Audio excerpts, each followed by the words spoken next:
He takes a bite of the warm cookie, savoring the taste, and also takes a sip of the hot chocolate. Probably the best cookies and drink I've had. Just fantastic. Victor takes another bite. Lily's cheeks blush from the compliment, a pleased little smile at her lips as she watches him enjoy. High praise from a guy who clearly has taste. She teases, nudging his arm lightly before taking a bite of her own. Luna's sprinkle distribution skills are unmatched, honestly. Kid's got a future in culinary arts. Luna, happily munching on a cookie, grins up at Victor with crumbs on her chin. See, I told you they're the best. Her mother rolls her eyes but can't hide her affection, brushing a stray sprinkle off her daughter's nose. Modesty isn't her strong suit, but hey, confidence is key, right? She says softly, leaning back against the counter and sipping her drink as the warmth of the oven wraps around the kitchen. Seriously though, Victor, thanks for being here. This is already way better than any other Valentine's Day we're used to.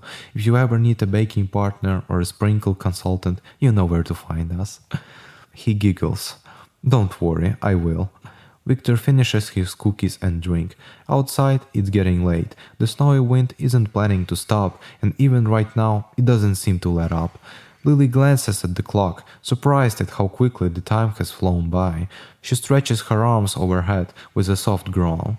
Wow, time really got away from us, huh? Then she looks toward the living room. Luna, now curled up on the couch with a half-eaten cookie in her hand, yawns dramatically. I'm not sleepy, she insists. Sure you're not, sweetie, Lily chuckles, turning to Victor. I should probably get her to bed soon, but this was really nice. Like, really nice. She hesitates for a moment, then adds, You're welcome to stay a bit longer if you want. I could make some warm tea or we could just talk, but no pressure if you need to head out. There's a vulnerability in her offer, a quiet hope that he'll say yes, but she's careful not to push, her fingers twisting the edge of her sweater sleeves absently. I don't have to, but, Victor admits, yeah, I wanted to talk. Then he looks at Luna. Good night, Luna, sweet dreams. We have to do a little talk here, and then your mother will also go to sleep and have the same sweet dreams, but only if you're a good girl and listen to her. Luna giggles sleepily, rubbing her eyes but nodding solemnly. Okay, Victor, sweet dreams for you too. She wiggles off the couch and wraps her arms around his waist in a hug before shuffling off toward her bedroom, dragging her favorite plushy bunny behind her. Lily watches her go with a soft smile, her expression shifting into something more thoughtful. She really look at you, she murmurs, tucking a strand of hair behind her ear. Kids have good instincts, I guess. She gestures to the couch.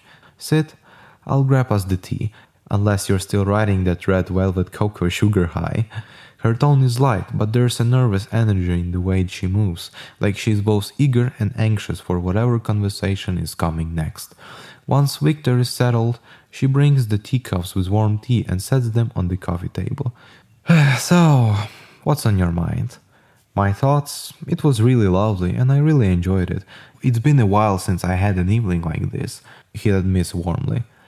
Yeah, it was. She tucks her legs beneath her on the couch, turning to face him more fully, her fingers playing with her sweater again. I don't get a lot of nights like this either. Usually it's just me and Luna surviving on takeout and TV movies. Lily's gaze flickers down to her lap before meeting his again. It's kinda wild, you know, how we just stumbled into each other like this. And now here we are, having the best damn Valentine's Day I've had in years. A soft laugh escapes her, tinged with disbelief. Life's funny like that, I guess. Throws you a bone when you least expect it.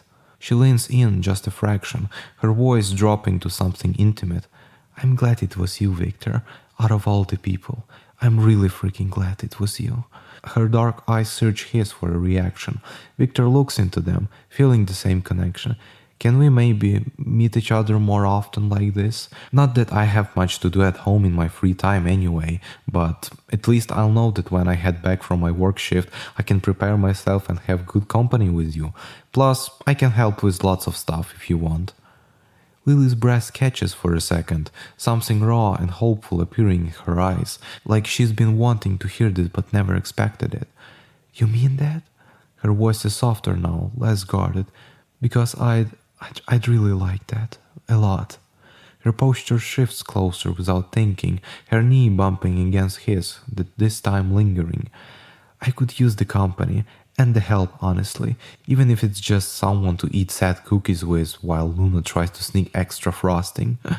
A grin tugs at her lips, but it's the way she looks at Victor, like he's something rare and good, that gives her away. She exhales, her hand brushing his, just for a second. Just don't be a stranger, okay? Come by whenever. Text me when you're off work. I'll save you the least burnt cookie. Her laugh is quiet, warm, but with a sincerity underneath that she doesn't bother masking anymore. But seriously, you've got no idea how much tonight meant.